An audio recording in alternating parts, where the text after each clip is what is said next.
Acabei de ser contratado. Prazer, sou o Rafael. Prazer, Letícia, seja bem-vindo. Se precisar de alguma coisa, estou à disposição. Bom, eu tô feliz. Eu tava procurando emprego e eu encontrei um. Agora eu tô no time de marketing, mas mais internamente. Só tem um porém. O Rafael é de boa, tranquilo, bem na dele. Mas nem almoçar com a gente ele vai, não sei porquê.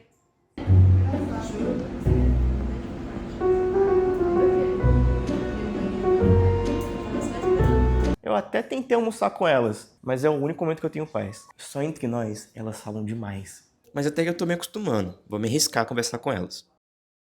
Nossa, gente, hoje eu nem consegui dormir por causa do Joca. Ele dá muito trabalho. Você não concorda?